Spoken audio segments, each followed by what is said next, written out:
धनुष यज्ञ धनुष उठाने के लिए, और धनुष यज्ञ प्रारंभ हो गया है, उसे उठाने के लिए देश देश के राजा बुलाए हैं कि भूप सहस 10 एक 12 और लगे 58 टरेन तारा। भक्तों एक बात बताइए कि जनक जी ने देश देश में विदेशों में निमंत्रण भेजा था धनुष यज्ञ के लिए, भेजा था। देश के विदेश के योद्धा आए, जहां तक कि रावण भी आया था उसमें धनुष उठाने के लिए, रावण भी आया था और देश देश के राजागण भी आए थे, लेकिन अयोध्या में निमंत्रण क्यों नहीं गया? क्या कारण था मालूम है परीक्षित जी? नहीं मालूम? मालूम है ना? जब देश देश के राजागण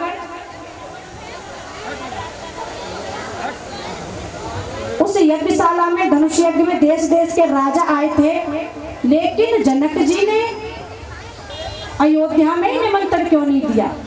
पहली बात। दूसरी बात, भगवान राम को भी निमंत्रण नहीं था। भगवान राम को निमंत्रण नहीं दिया था जनक जी ने।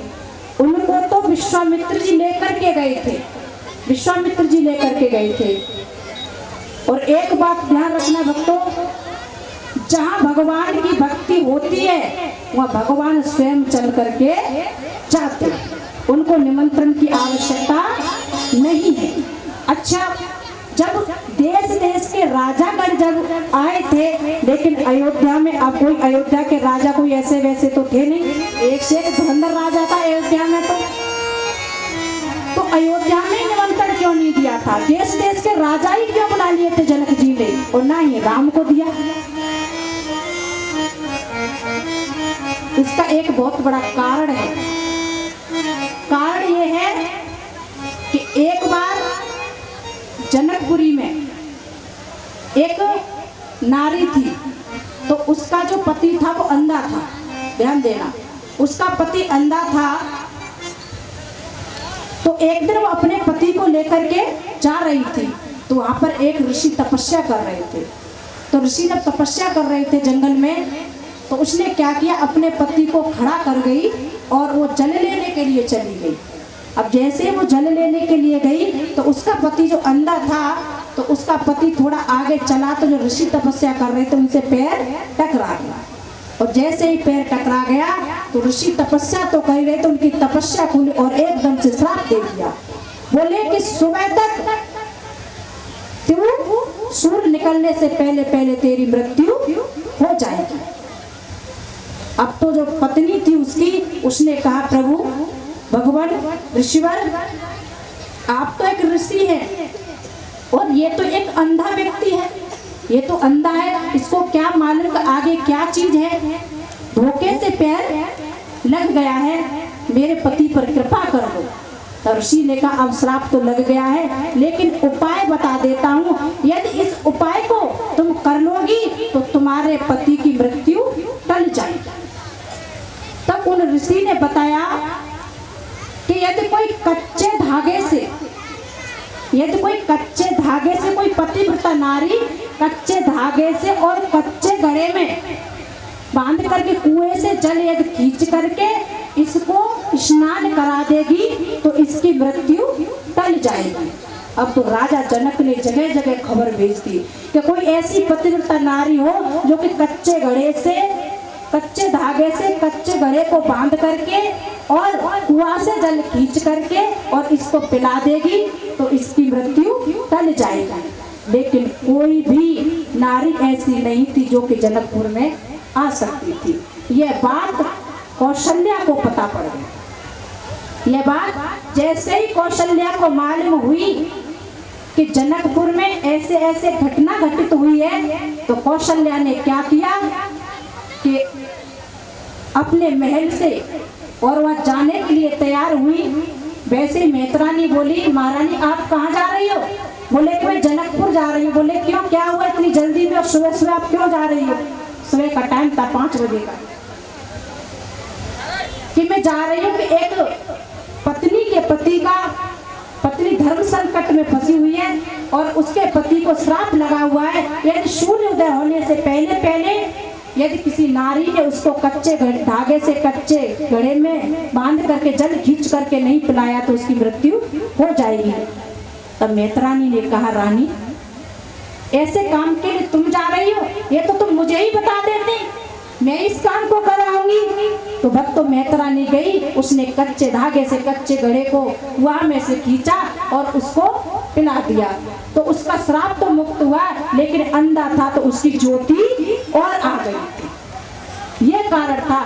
जनक जी ने सोचा कि अगर मैंने अयोध्या में निमंत्रण भेज दिया तो क्या मालूम, जब छोटे से कार्य मैत्रानी ने कर दिया, यदि आदेश दे दिया दशरथ जी ने कि जाओ उस धनुष को तोड़ाओ, तो कोई भी धनुष को तोड़ आएगा। इसीलिए अयोध्या में निमंत्रण नहीं दिया था जनक जी।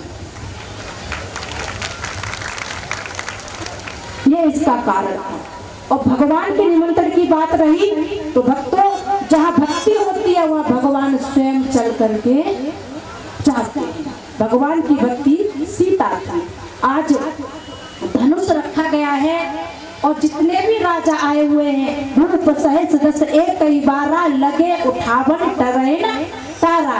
बता, इससे सेंस एक नहीं बहुत निकलते कि भूप सहेज दस एक कई बारा, क्या 10,000 योद्धा एक साथ लग गए क्या?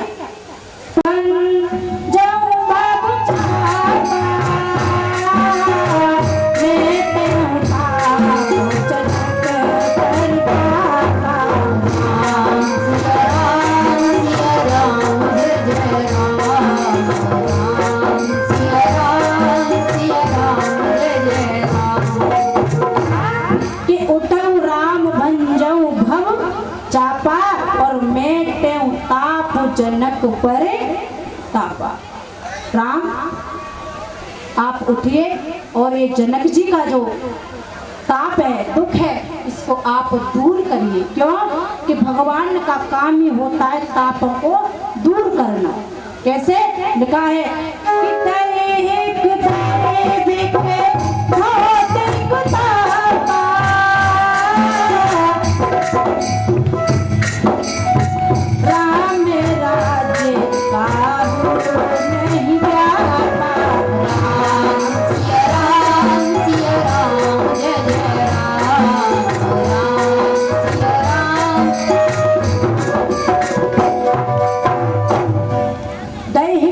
कि भौतिक तापा और राम राज्य का हूँ नहीं व्यापार। विश्वामित्र ने कहा, राम उठहु राम भंजऊ भव छापा, मैं टेऊ ताप जनक पर तापा।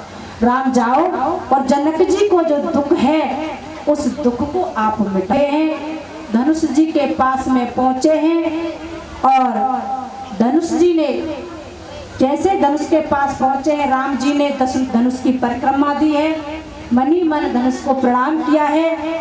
इधर सीता मैया सोच रही हैं, प्रार्थना कर रही हैं, हे गणेश भगवान,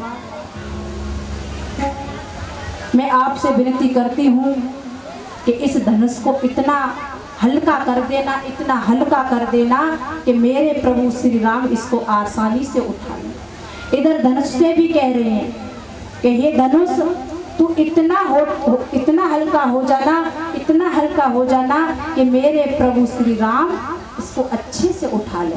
धनुष ने कहा, कितना हल्का हो जाऊं? 10 किलो के, 20 किलो के, 30 किलो के, 40 किलो।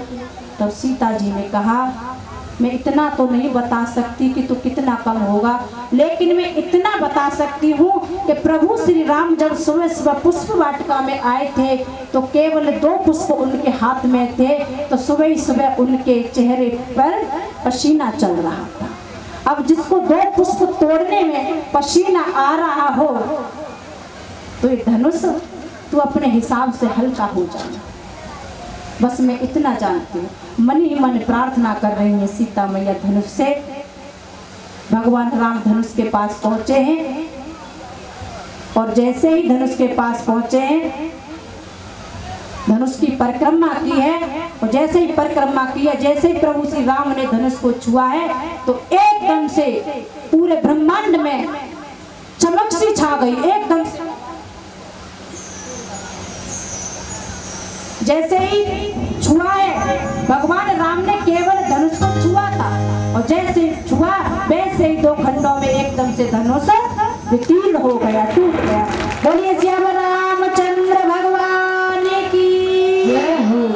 बोलिए सीता मैया की जय हो। तो जैसे ही धनुष टूटा है और एकदम से जनक जी के मन में प्रसन्नता होने लगी। इधर सीता मैया माला लेकर के खड़ी है, क्योंकि प्रतिज्ञा थी कि जो धनुष को तोड़ेगा वही वरमाला उसी के गले में डाली जाएगी। आज सीता मैया वरमाला लेकर के खड़ी डालने के लिए।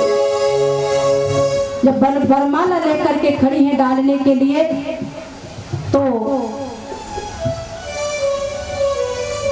जनकपुर की नारियों ने कहा, राम और सीता दोनों खड़े हुए, ऐसा करो तनिक झुक जाओ, तनिक झुक जाओ।